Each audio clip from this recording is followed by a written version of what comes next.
Sorry, everybody, just a bit of chit-chat behind the scenes, backstage with my wonderful guest, Liam Seymour here. Hello, Liam. Hi, everybody. Hey, Brett. Hi. Thank you for doing this tonight, Liam. Well, first of all, I'll welcome everybody. I'll say thank you for joining us on Fail Fridays to talk with interesting people about times they effed up. And yeah, look, what a day today, huh? It was declared a national emergency. Old Gladys had it. I mean, that's my premiere. But what did your old premiere, Dan, say anything similar along those lines, or is it just us? No, nothing exciting. They always just compare to the other premiere. It's kind of, there's a subtle Gladys versus Dan going on, and Dan keeps dropping little reminders like you can see the terrible position that Sydney's in. We were very lucky to avoid that based off the judgments that I made. And I'm like, all right, Dan, well done, mate. But today, nothing. Yeah. Our numbers are low. Yeah. Oh, okay. No, ours are ridiculous. Yeah, we have state of emergency. When the numbers go down, Dan celebrates. So, you know, we're just different to you guys.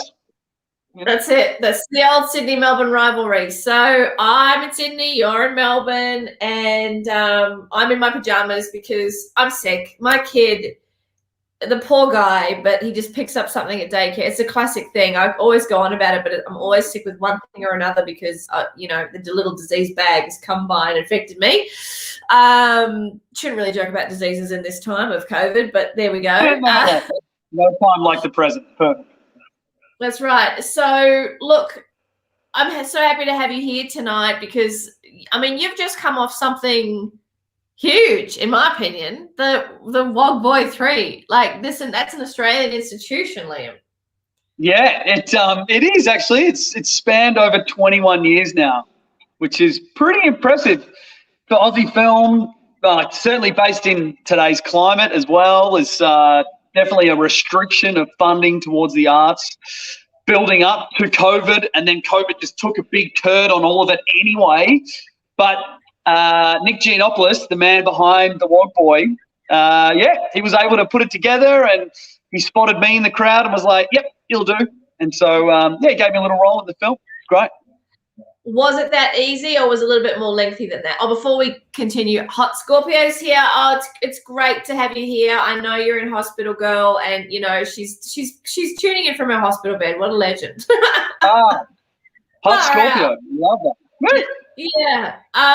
But was it really that simple, Liam, for you to get cast in Wog Boy, or was it a bit more of a lengthy process? No, there was a bit more to it. The director, a great guy named Frank Latito, I shot a pilot with him a couple of years ago, this crazy pilot that was so horrible, ran by this crazy guy who had all this money, and he said, I want to make a pilot, and he put himself as one of the co-leads. His acting was like an old... Who was this? I've heard about this before. Who was this? Can you name names? His name's Dan, but maybe I'll leave off his last name because he's a well-intended guy.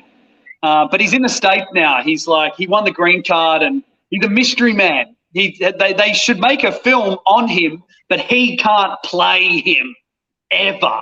Yeah. So, okay. Yeah, I think you have told me about this before. I'll just quickly ask if you're here, hands up in the chat and say g'day, and we'll give you little shout outs. Just want to know who's watching. And so sorry, continue, Liam. Sorry.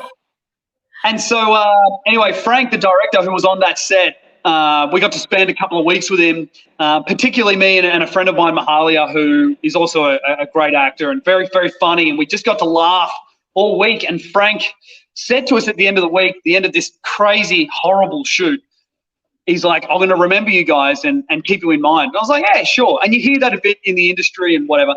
And then 2 years later, he sends me a text, that's about 3 months ago, saying, I've got an audition for you coming through, but you didn't hear it from me. And I said, yeah, no worries. Not knowing what it was, thinking it might have been a short film or something.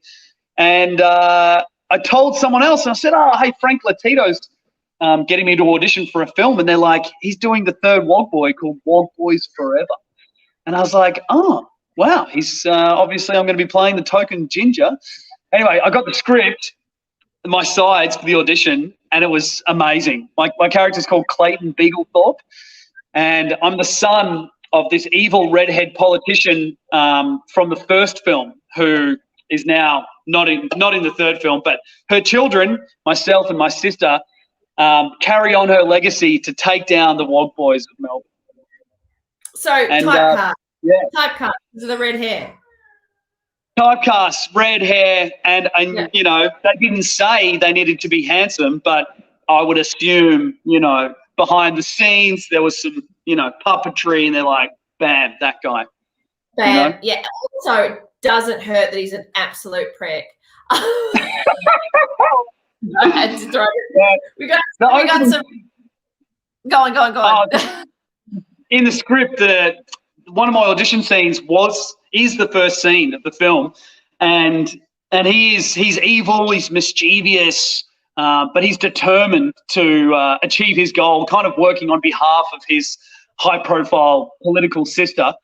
And you see it right from the start how conniving he is. And I was reading the script, I got it, and I'm like, oh my God, like page turning, like loved it immediately, because there's nothing better than playing a bad guy. Because in real life, true, only a few of us get to actually be a legitimate bad guy. And sorry to say, that isn't me.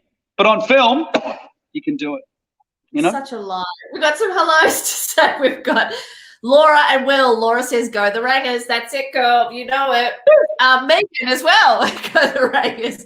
I'm not that you said that, Megan, but I'm shouting out for you. G'day, Dane, as always. And Julian's here. Julian, I'm so happy you've shown up. Good on you, mate. So, yeah, we've got a few people here for you, bro. What a shame you're going to let them down abysmally. Sorry.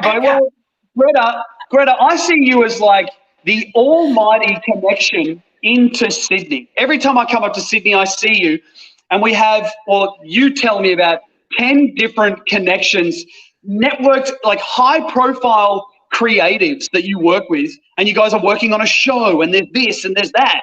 And at the same time, I'm trying to be like, oh, can I be in this project? Can I be in that project? Can I be in that one? And I'll take a little bit here. It's amazing. Isn't that funny that you think that? Because right now, I mean, it's Fail Friday. I will be completely candid. I feel like an absolute piece of shit that nobody wants, that I am just at this level, that everyone's like, not touching her. And I can't get anything off the ground. That's honestly how I feel right now. I've been pitching and writing and pitching, and everyone's like, nah, who's this bitch? Don't care. And it's been a slog for a year. It's just extraordinary that we see it in such opposite ways. But that's why we're friends, man, because you see everything so positively. You're a glass half full person, and I'm the opposite. But I find myself attracted to that in a friendship, that there's someone that's going, oh, get over yourself. Come on, let's get on with it. Let's be grateful. Let's move on, you know? Yeah, that is very true. I like that about us. And I think it always ends, every time we have an interaction, it always ends like the two of us, two eagles soaring through the sky together, both happy and just, oh, yeah, fantastic. You know, that's how it feels to me. Hopefully it's like that for you. No, exactly. No, like, yeah, it's just, I mean, does anyone else have that where you have a friend that you just call when you're a little bit meh, I'm a little bit over it. I can feel the naysaying mental thing of like the self-doubt creeping in. And then if you have a friend to call, well, you're my friend to call when that comes in. So yeah, you know, that's the part you were born to play as well as a baddie. So look at your range. Greta, I'm honored. You beautiful woman. I'm so touched. I feel like everybody would be slating each other. Beautiful. Like I feel like Bette Midler in that song Wings, you know, fly, Beaches. I feel like a scene in Beaches that I can't really recall properly, but we would be in Beaches. Yeah, we'd be in Beaches, and you'd be singing Wind Beneath My Wings, and I'm the wind. And then you fly. You fly, and I'll just watch. Okay. Yeah. Beaches, but you get caught in a thermal, and you go over Bondi and Coogee, whatever those fucking beaches are, and then you just, you know. That's really that kind nice. of vibe. You're showing your improvisation skills. So everybody that's just joined, this is my guest, Liam. Yeah, go on. Might just write that down. Who is Who's playing just the villain? Go on, what? Would you say something? hello? Yeah, sorry. Oh, okay. Hello. This is Liam. He's an actor, and he's just got off set from playing the baddie in the new Wogboy 3. It's going to come out soon, and major role, and very much deserved. Now we've done all this intro of you now, so now we move into the nitty gritty, because I'm just a fiend. I'm a needy bitch for some fail stories. I bloody love it. Schadenfreude lifts me up. I love talking about times you've effed up and what you've learned from them. That's what these shows are about. So I guess I want to what do you have a fail story that you'd like to lead with? What is your number one? Look, I've probably got a couple, but I'll start with a slightly PG one, and then if you feel like a bit more, salt and pepper, we can spice up the dish a little bit. Okay. But when I went to drama school at a beautiful place in Hawthorne when I was like 16, with a few people that I'm still friends with now. They're acting, they're doing really well. Anyway, my drama teacher, a guy named Tony, he also ran an agency, and he said, "Hey, Liam," he goes, "why don't I represent you?" And back then, I didn't really understand the ins and outs of the industry. I didn't really know that I needed an agent. Don't. Yeah, yeah, I know. I've just come off a big film credit, so I think I do. So my agent's like, got you an audition. And I was like, oh, yeah, cool. And it was for the Saddle Club, which ended up being a massive kids club. I love the Saddle Club. I used to read the books. Hello, world. This is me. Life should be. Ooh, ooh, yeah. Fun for everyone. I sing it to my son. Well, that could have been me, but the audition I missed because something came up. I remember I had a family thing. I was like 17. And then the next audition came up, and my agent said it's a Ned Kelly thing. And I said, oh, yeah, sure, Ned Kelly, like whatever. And he's like, you're going to be going for Dan Kelly, Ned Kelly's brother. And I said, oh, yeah, sure. And he's like, have you got a pen and paper? And I'm like, yeah. This is pre-mobile phones and stuff like that. So I'm writing information down. He's like, now it's the film is big. It's an international release. And I'm like, yep, international release. It didn't get me excited because I was so vague about the whole thing. I wasn't trying to become a star. I just liked acting, And he goes, so Heath Ledger is playing Ned Kelly. And I went, I'm sorry, I don't know who that is. And I'm like, I'll look him up. Heath Ledger. And I'm like, yep, cool. And he's like, all right, do your homework on this one. I said, yeah, no problem. Tony, I've got it. So my mum drives me out to the suburbs, out in Glen Waverley. I turn up, whole bunch of ginger kids in the crowd, waiting to go in. No Heath Ledger, unfortunately. But even if he was there, I wouldn't have known who he was because I'm an idiot.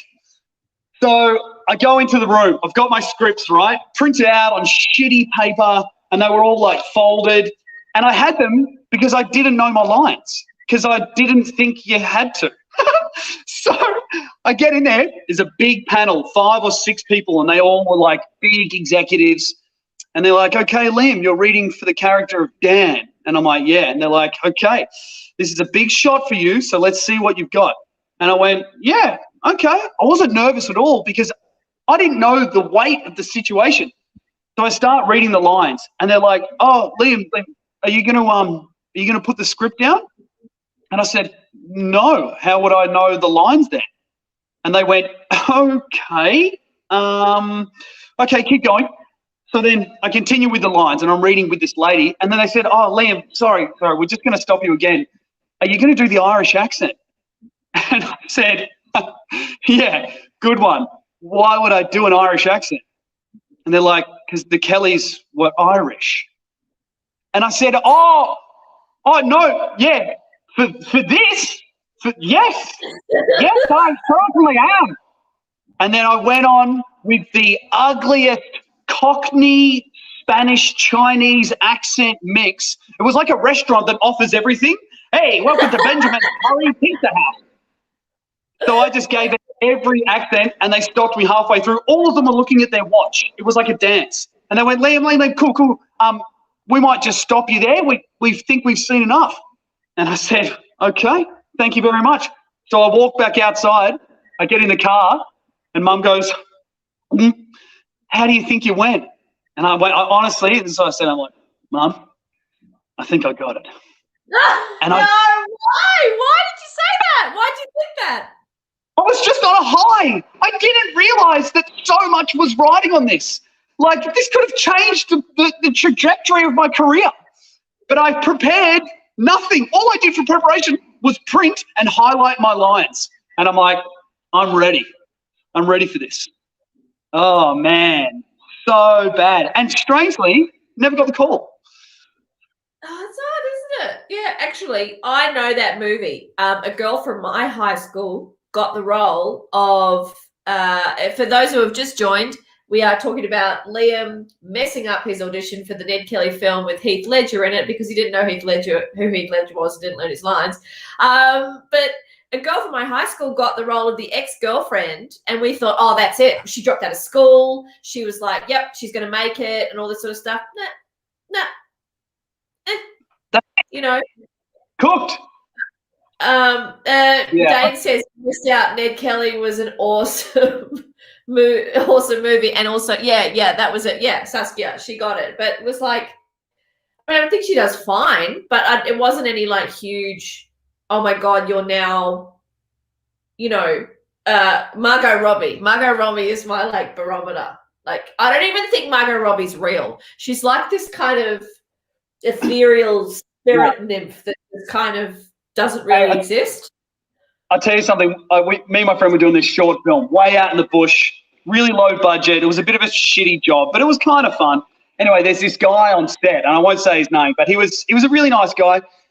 And he's like, oh, so what have you done in your career? I said, oh, just random shit here and there. I said, what about you? And he's like, oh, when I left high school, 2 days later, at the end of year 12, he won the Dolly Young Boy Face of the Year or something, some Dolly magazine prize. Yeah. And part of the prize was a week on Neighbours. So he joined Neighbours, and they loved him and they kept him, and he was Margot Robbie's brother. And so we're doing this short film, and he keeps talking about Margot Robbie. And I said, oh, after a while, it was just, he name dropped too many times. And I just said, yeah. I just said, oh, so what's Margot doing nowadays? And he goes, oh, there's a film coming out called Wolf of Wall Street. I said, oh, yeah. Good. And then I felt bad, but it was just name dropping unnecessarily, and now I'm recycling the unnecessary name drop. Oh, my God. I'm caught in the loop. It's a name drop loop. Yeah. My friends and I were talking about this Dearly Departed tour that we went on, which is you go around Hollywood in a bus and they show you where all the movie stars like died essentially, or people met murderous ends. Like they show you where the Black Dahlia thing happened. And Dane says, give me his address and I'll egg his house. Also, Alice Terry says, lucky you didn't get it, Leah. Really? Hi. Okay. Yeah. No one's had that opinion so far. Strange. Yeah. How lucky? Oh, because it didn't lead anywhere. Yeah. Possibly. That's very optimistic, and I like that. Yeah, it is. But yeah, we went on this Dearly Departed tour, and the guy kept name dropping. There's Phil Collins' ex-wife's house, and that I'm friends with her, meaning I probably met her once in the supermarket. And it was just me and my friends looking at each other going, come on, get to the murders. Like, we don't care. I just want to talk about where did the girl get chopped in half? Thank you. My buddy was in America, and they did a Jersey. They did a Sopranos tour around Jersey. And so part of the tour that they paid a couple of $100 for, a slightly nicer tour, is that there's a surprise guest at the end. So they get to the end and they get off the bus and they'd seen all the spots, Satriali's and, the delis and all the house. And they get to the end and there's a character whose name was Pussy Bumpin' Sarah. I think that's him. And they get off and he was this fat dude, and he ended up being gay in the series, and he actually had a really cool narrative. Some of the best episodes were his, and he gets whacked in the end. But he was big. He was a big character. He was well known in The Sopranos. So they get off the bus, and there's I don't know the real guy's name, but his name was Pussy in the show. There's Pussy bumping Sarah, and they're all like, wow, wow. So they're all shaking his hands. And then as my friend and his wife, they were on their honeymoon, were leaving after the handshaking, thinking, that's a bit weird. It's just a handshake at the end. Couple of questions, tete-a-tete, back and forth. Bing, bang, boom. They go to walk off, and he said, hey, guys, come back here. Look at this. And he opens up his trunk, and he's driving like an old Lincoln, like what the gangsters drive. He opens up his trunk, and he goes, take a look at that. And there's signed photographs of him and Tony and all the Sopranos guys. And he's like, $50. And my friend's like, oh, he goes, I'm so sorry. I don't want to pay $50 for that. And he's like, come on, man, just give me $20. So he gave him $20, and he gave him two signed photos.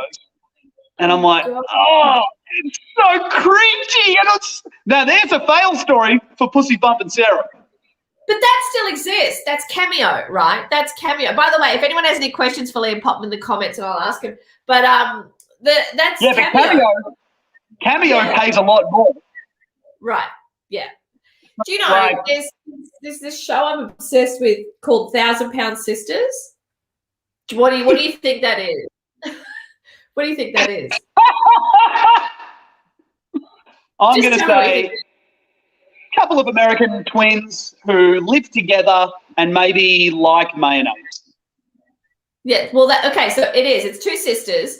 They're close in age. They're not twins, but it's a weight loss journey story, and together they make 1,000 pounds. So one is 400 pounds, one is 600 pounds. Now, it's a beautiful story. And spoiler alert, if you're going to watch 1,000 Pound Sisters and you're planning on watching it, just disengage for a bit, but for like a minute. But if you're not planning on watching it, one of the sisters loses the weight, gets her gastric bypass surgery, the 400-pound sister, and she has a baby, and the baby's so cute, and it's a really nice story. But the other sister gets worse and worse and worse. It's really quite sad to watch. Dane says, are you a tomato sauce in the fridge or cupboard kind of goober?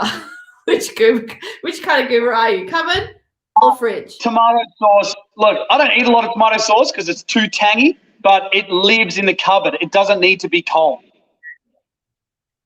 I disagree. That's the answer. No, it's a liquid. It should go in the fridge. So is urine. I don't piss in the fridge. Okay, there is a guy that does keep his, that Gary the goat guy. He has a goat and he tours around with a goat in his van. Oh, well, the goat died, but he has another goat now. But he used to drink his own piss and extol the virtues of it. Maybe there is something there. I don't know. But the 1,000-pound sisters, Tammy, the sister that didn't lose the weight, started a Cameo, took all this money and never did it. She never did it. And what else is she doing?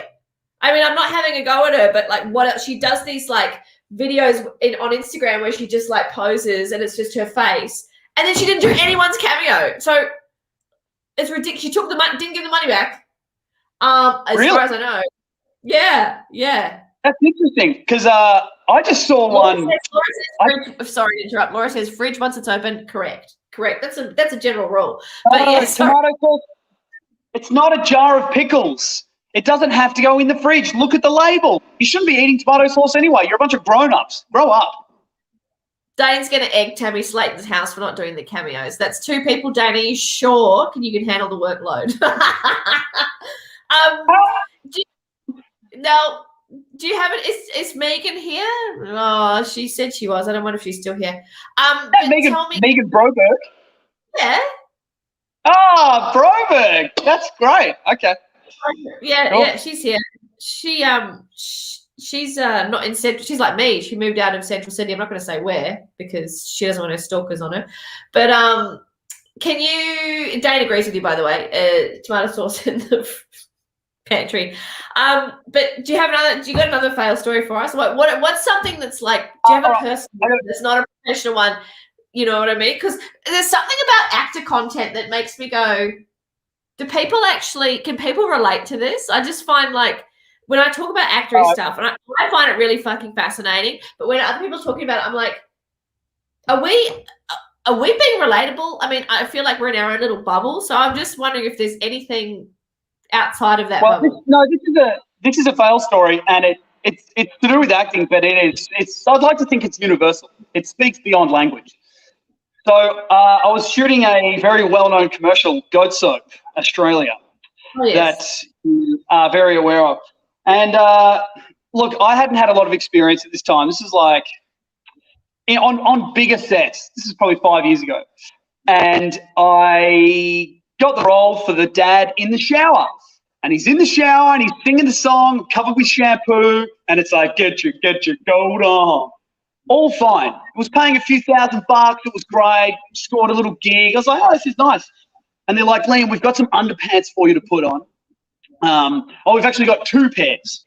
But it's hot water coming down, but just 2 pairs of underpants, and they're skin color. And I said, oh, yeah, I get it, because the edit, you know, the frame might actually be below my crotch, but it'll be steamed out, whatever. And there'll be a perfect little hole where... I'll stop you there. Crotch. C-R-O-T-H. Not you. Crotch. Crotch. Crotch. Crotch. Can't I say, I have an itchy crotch? Crotch. It's fucking crotch. I can't. Okay. What? No, I'm Googling it right now, but go on. I think we're throwing it out to the fans this time, Greta. Okay. Everybody, crotch or crutch? Put your answers in the comments.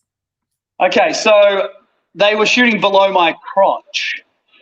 And they came around. We finally set up the first shot. I've been in the shower for ages. They're setting it up. The water's running. It's all fine.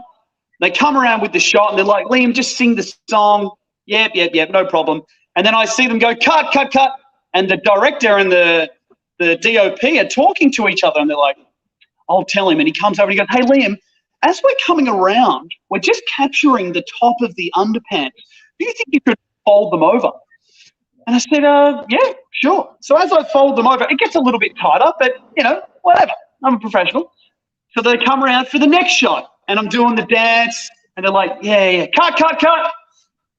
I'll talk to him. Hey, Liam, we're still seeing a little bit of the underpants when we come around. Is there any chance you could fold it again? And I was like, oh, okay, it's getting pretty cramped down there, but sure. So I fold them again, and it's starting to pull the bottom up. So I'm getting like a little camel toe. I'm like, oh, it's starting to get really visual. And he comes around a third time, and he's like, cut. Oh, what is it? What's that? So, Liam, great job so far. Great job. The singing, the shampoo, we love it. Don't we? Kim, we love it. Just one small problem, we're still seeing the underpants. So what we're thinking is, for the next take, just before we go for the take, when I say action, you lose the underwear. And I went, See? At least Weinstein did it in private. And I said, okay, all right. And so because I wasn't really listening and in shock from the request, I just went, all right, yeah, no worries. And I pulled my pants down, and he goes, oh, no, not yet, before we go for the take. And I said, oh, they're already down. It's all good. I'll just get them off now. And so I take them off. I've got everything off.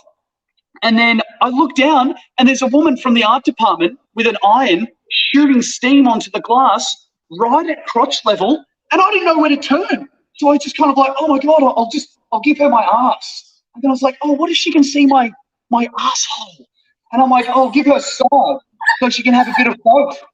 And then I had to look at the size, and I didn't want to cover, because covering would show that I am embarrassed. So I'm like, just let it out. So I just went, oh, like a flower opening up with a very disappointing little bud in the middle of the flower.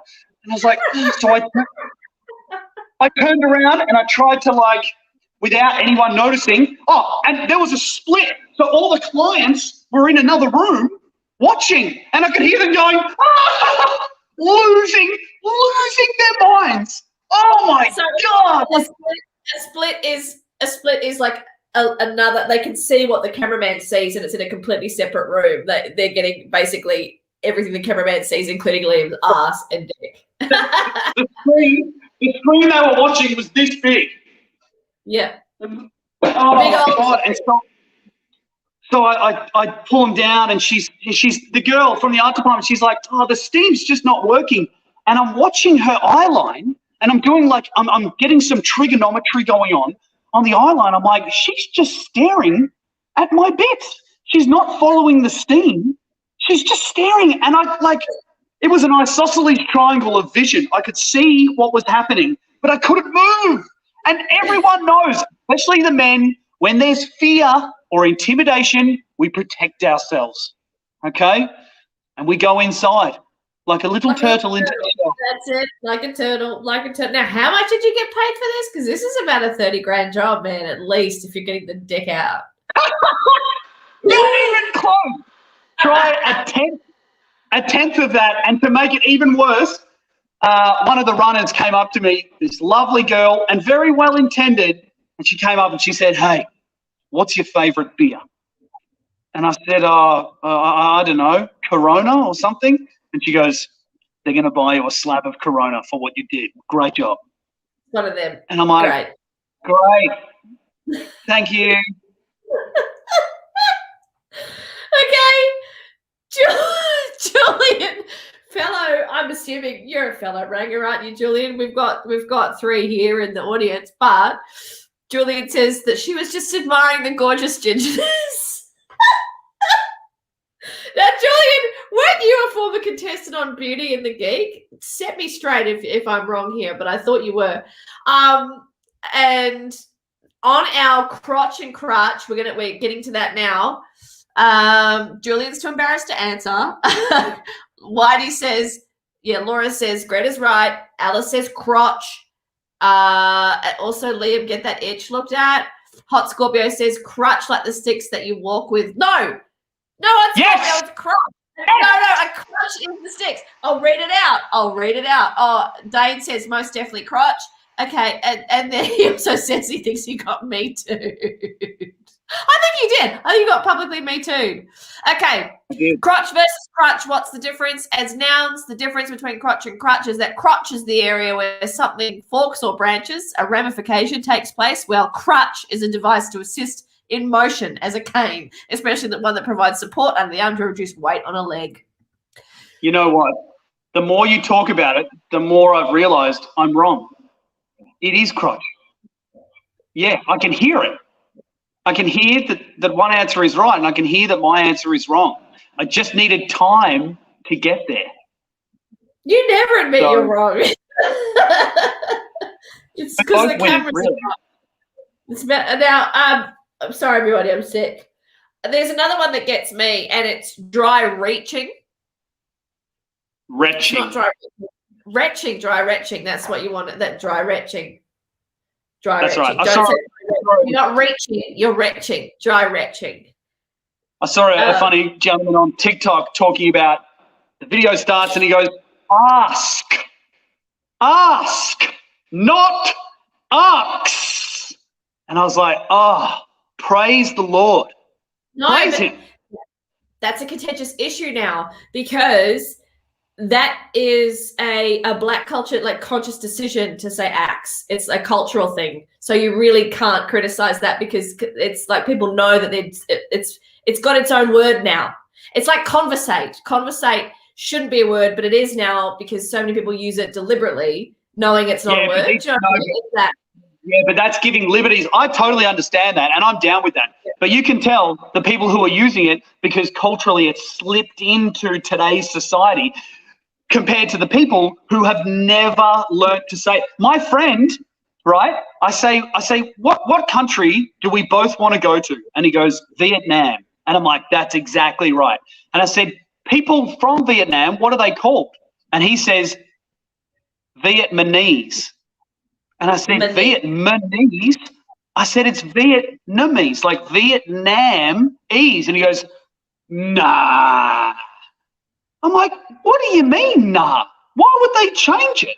That's like saying I'm from Australia, so I must be Trosralian. That doesn't make sense. Oh, it kills me.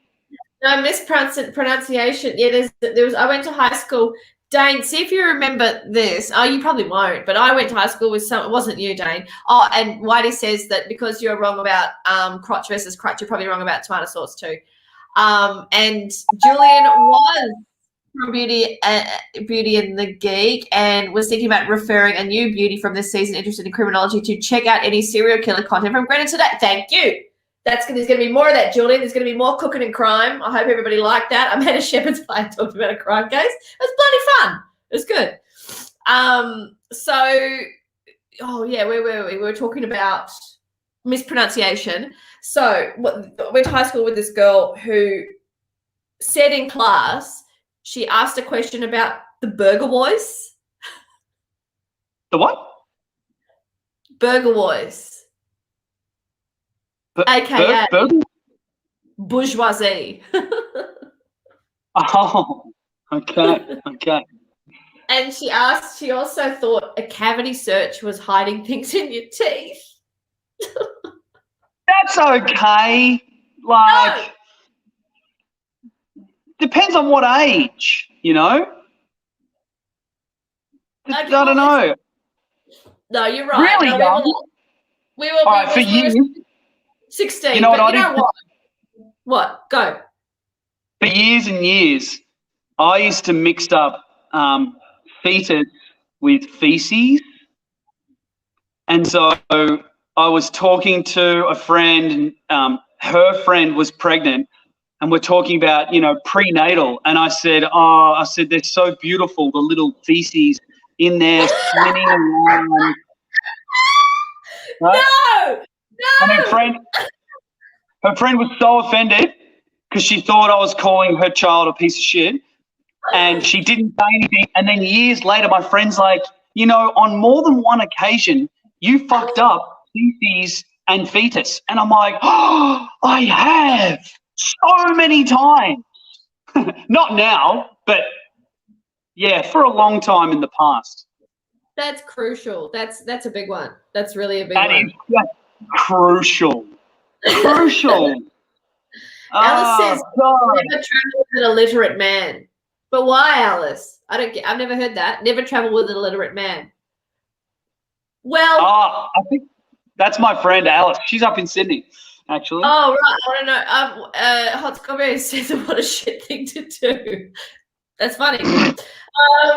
Now, Whitey, there was a story that Whitey had.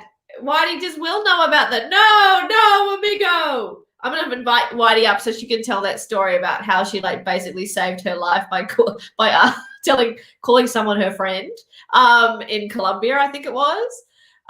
Dane says, sweet googly moogly, that's funny, Liam. It is. It's so funny. Feces and fetus. Kind of a big difference. Although some of the men's rights activists use the expression, when the women shit out a baby. So maybe you are an NRA.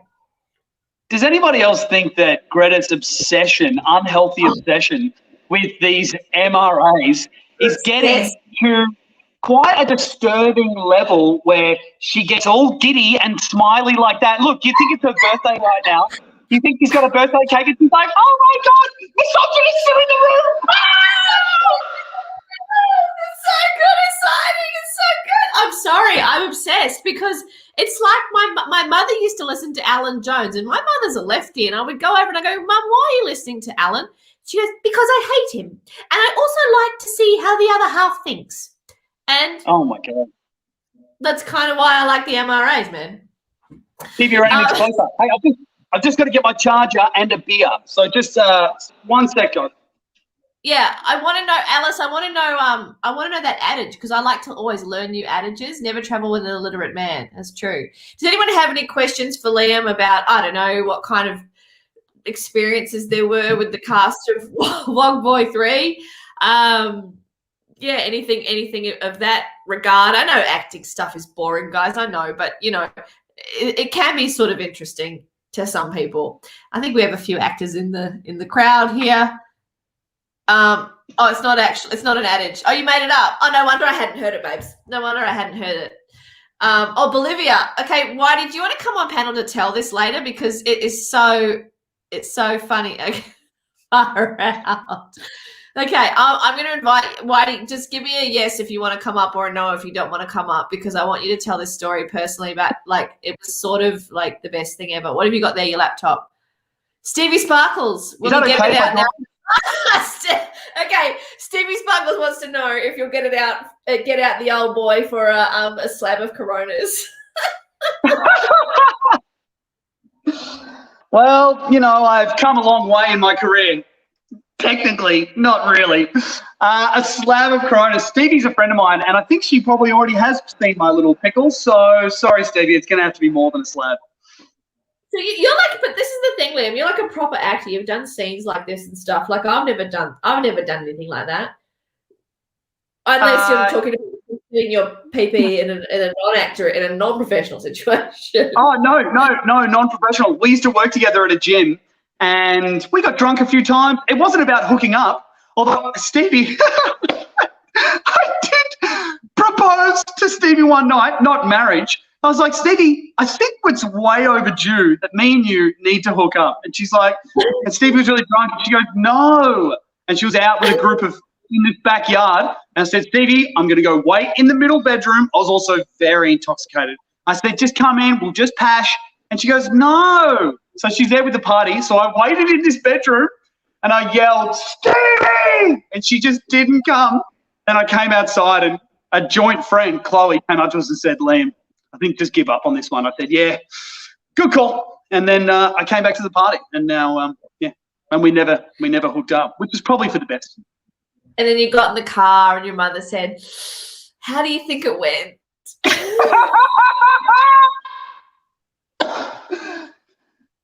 I think I got it. Alice says you'd get it out for a 6-pack. What is this live stream turning into? I'm like, I'm sober. I'm usually drunk on these things, and I'm sober and sick. And this is I'm getting it raunchy. Okay. Oh, you didn't get that? Yeah.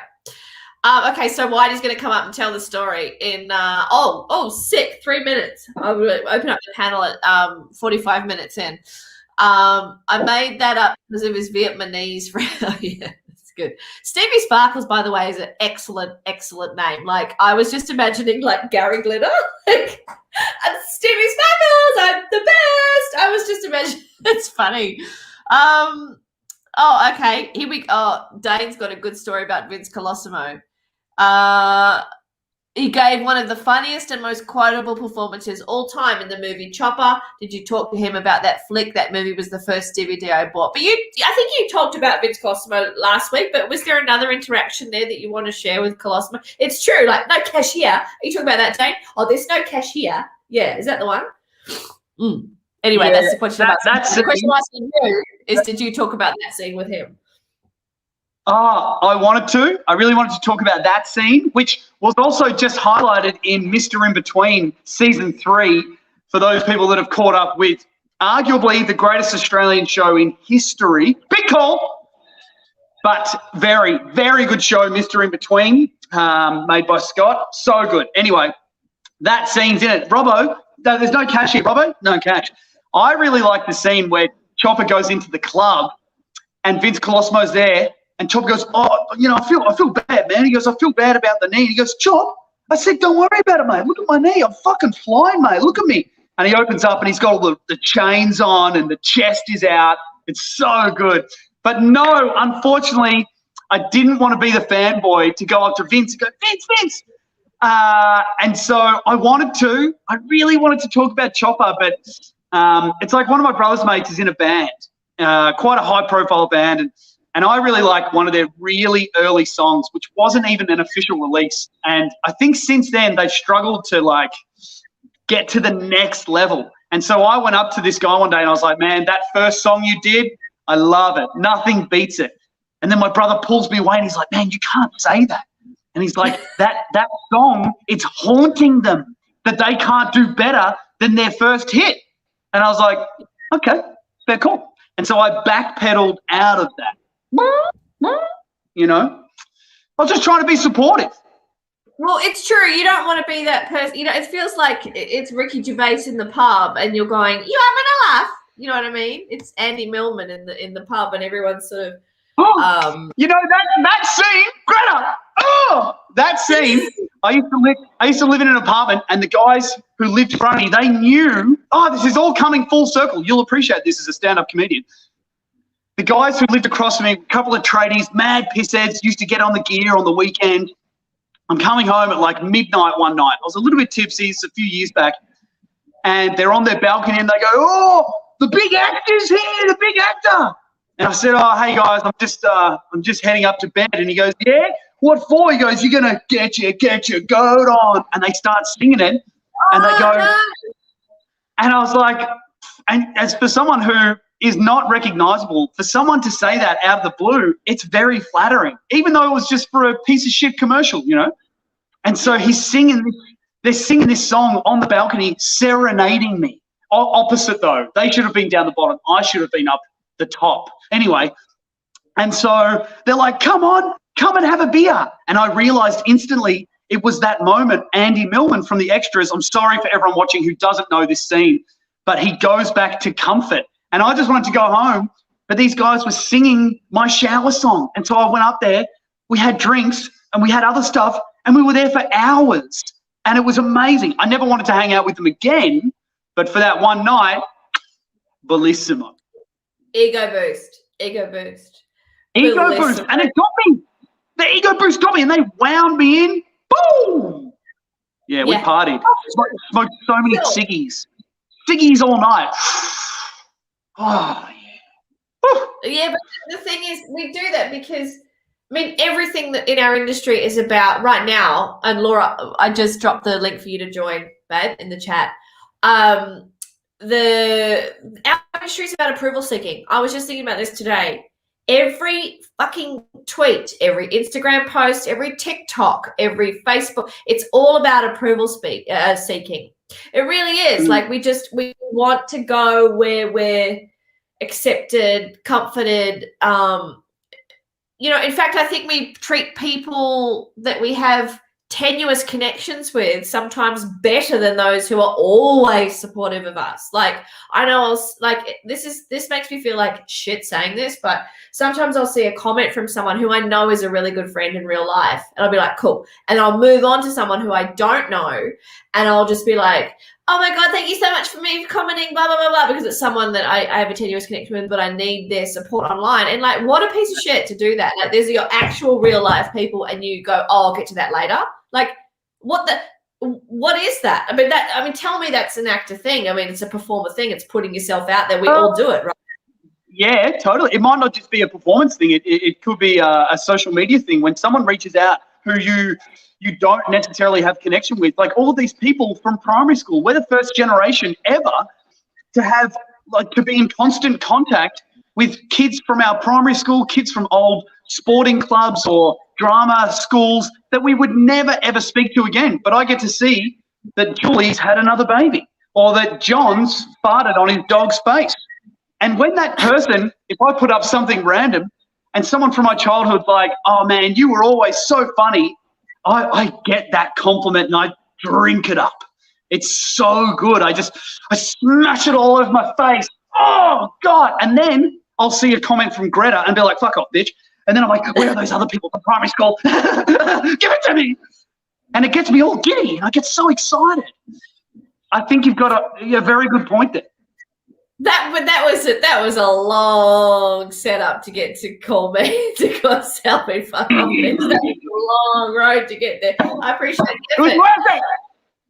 Laura's here, and I wanted to hear Laura's story about the Bolivia, what happened in Bolivia. Are you up for that, Liam? Laura, come on in. Okay, here she is. Hello. How are you guys doing? Good. How are you? Laura, look at that mane. So beautiful. That's why I said go the Rangers, because you know we're rocking it. Yeah, represent. This is weird. I'm a minority right now, and I'm not a ranger because I'm not a ranger. Now, and wait, one before we started. actually, Alice has a good point about that, like liking the approval of strangers and ignoring the people that mean something to you. She says it's effectively sales. We know who has already bought our product. We put more sales tactics into our new leads. Thank you. I thought I wasn't capitalist mindset. I thought I wasn't materialistic. I thought I wasn't, greedy. That just proved me wrong. So Hot Scorpio says Ranger City. Let's kick it off, Laura. I would love to hear your story. I love this. And I don't want to retell it. I want you to tell it because I'll get it wrong. But go ahead. Right. What happened? Well, I was volunteering in an animal refuge in Bolivia about maybe 10 years ago now. And, when you're just drunk and you just think you've got good ideas and realize later maybe they're not. So we were staying at this animal refuge, but it was about maybe 10 kilometers from the small town. And there were no taxis. What kind of animals? Jaguars. Jaguars. Okay, Jaguar refuge. And you were 10 kilometers. Cool. A big cat park. Monkeys, but mostly jaguars, which was pretty cool. Yeah. So you're 10K from. Yeah, we were 10Ks from there. So we walked them through the jungle every day, looked after them. It was pretty cool. Probably illegal if you did it here because it was, a bit dangerous, but it was pretty cool. Anyway, so my role at the park was to wake everyone up in the morning, just yell out because we didn't have clocks or anything, no electricity. So I just have to set my phone, keep it off all day, set my phone, wake up and then call everyone, wake up. So I said, I've got to get home, even though it's 2 a.m., we're drunk. Everyone's saying, no, let's stay in the town. I was like, yeah, sure. And then when no one was looking, I just did a run for it. So then I started walking back by myself. There's no lights, pitch black.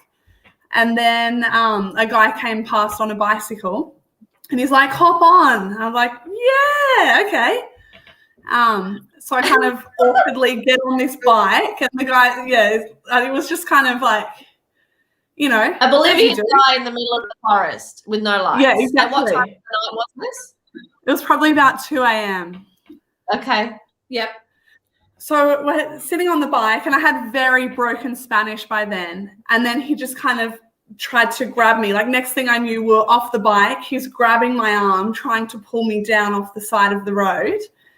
And I was like, oh, this is not going well. So all I could think of was if I call him my friend, maybe he won't attack me and try to rape me. So I'm like, no, amigo. Yeah, amigo. No.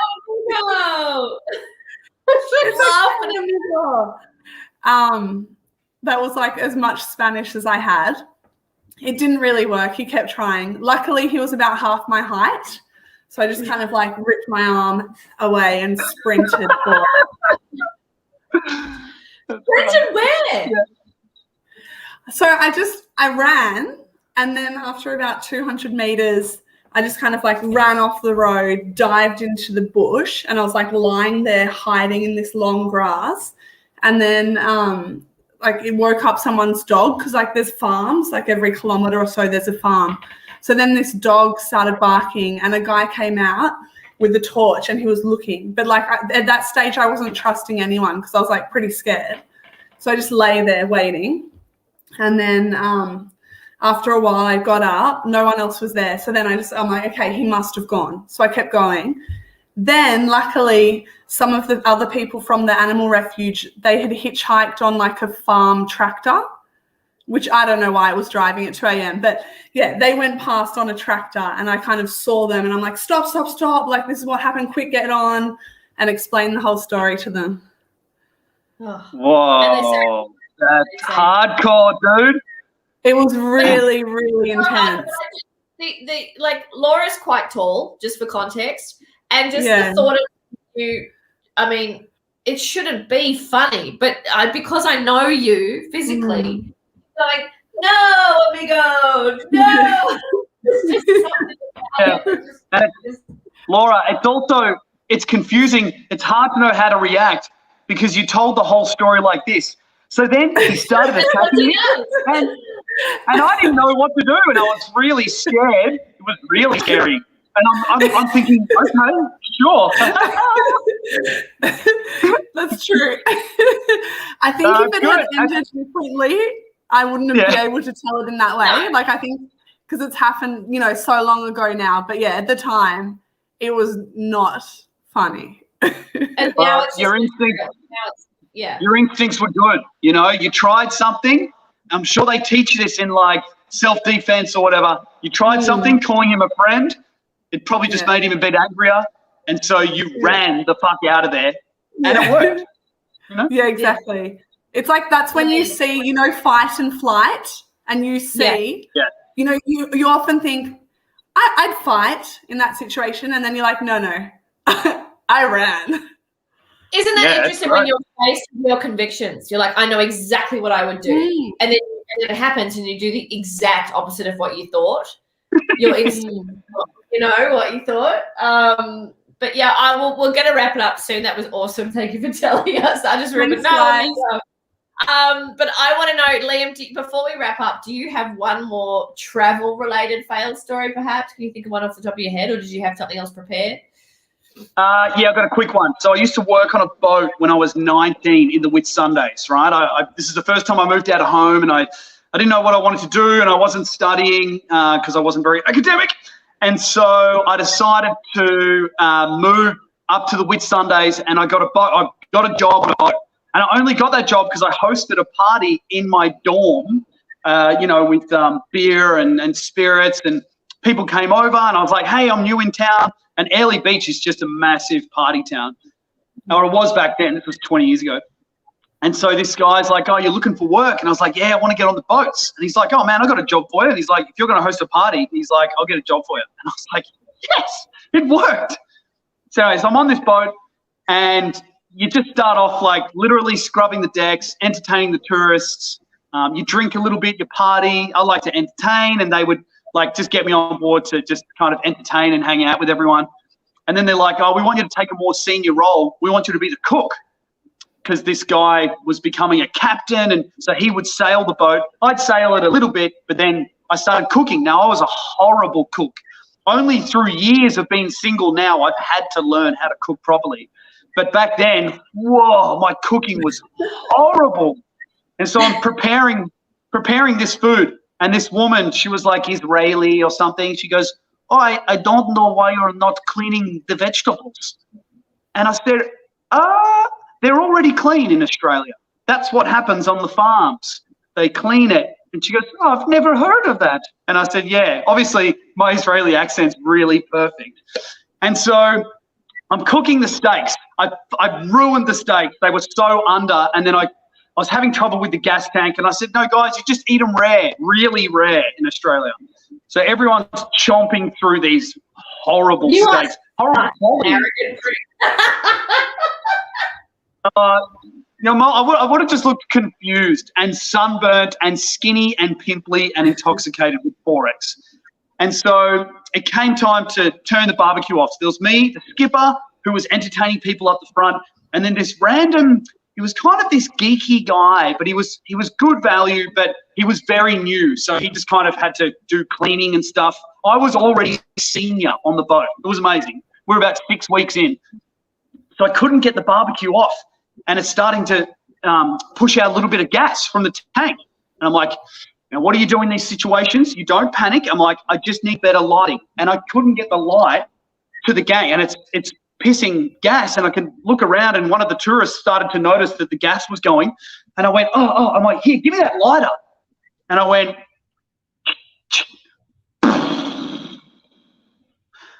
and yellow and orange flames engulfed my whole head and body. Half the boat exploded, and I went, oh, and I screamed, but it was very, I don't know, it was very thin fire. Is that a thing?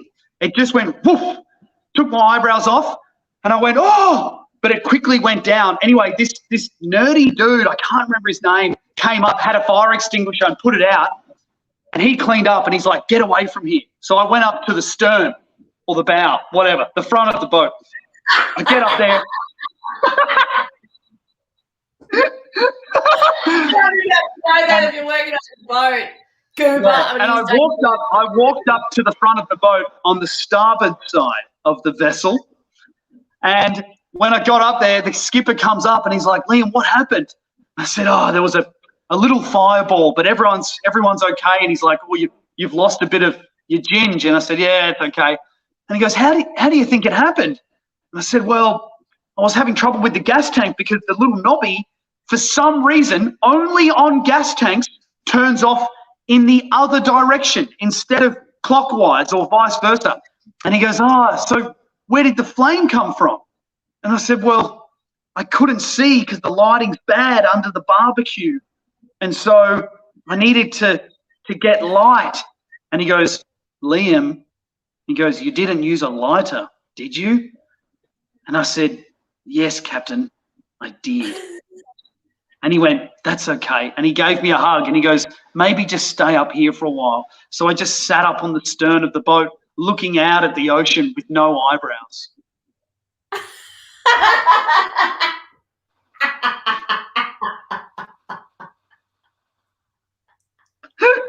Why is that so funny? What have you missed in the last 7 minutes, Dane? You missed Liam burning his eyebrows off and stepping to stare at the ocean because he tried to see under a leaking gas barbecue with a lighter. That's what you missed. Oh man, that is so good. That is so good. I mean, that's a perfect ending. You can just be like, thank you, here all week, goodbye. And if that was a scene in a movie and there was a close-up on me and I'm looking out at the ocean pensively, reflecting on such regret, I wouldn't even be able to show expressions because I had no eyebrows. And I was 19 and I had no wrinkles. So it would have just been a smooth, crispy forehead and me going, like, trying to emote. Horrible. True story. That is so good. I mean, that is so good. I mean, but also what I love about you is you just go with it. You're like, no, guys, the steak is meant to be rare. No, guys, it's just meant to be like this. What was the other thing you cooked that didn't work? Pressure was on. The pressure was on, and you just gotta, you gotta perform. No, it's meant to be this way. But this is the difference between you and me, because I would go, oh my God, I fucked up, and just like jump off the boat. I couldn't handle the shame, and you're like, no, I've made the right decision, everyone. Support me. Greta, this has been an excellent Friday night. Thank you very much. Hasn't it? Oh, you've made it excellent, mate, as always.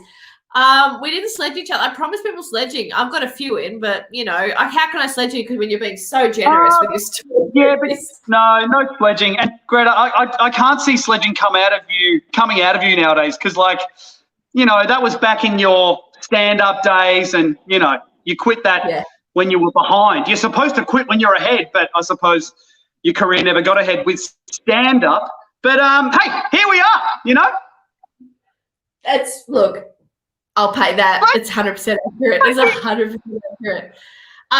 Julian says, nice storytelling. Take that dopamine. We will, mate. Thank you. And I want to thank everybody for tuning in for us on a Friday night. So appreciated. We love having you here. I love all your comments. They're so good. And I love when people jump up and can share a story. I hope no one thinks I was laughing at impending assault, but it's just the way she told it at the time. I remember just you thought that? I was. Oh, yeah. Right. No, it was funny. But yeah, thanks to everyone who tuned in.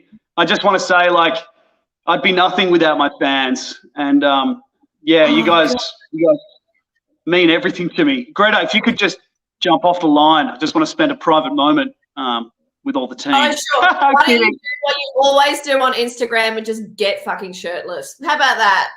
This kind of gets shirtless. Whoa.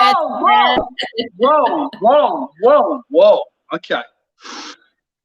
All right, you going to wrap it up or what? I am. Thank you, everybody. We love you all.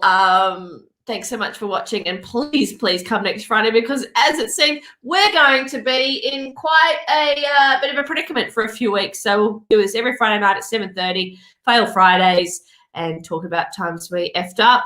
And thank you so much, Liam. So funny. The no eyebrows. My goodness. Everybody everybody have Pleasure. a wonderful weekend. Thank you, Liam. Bye-bye. Okay, guys. Take care. Bye. Love you all. Bye. Love y'all.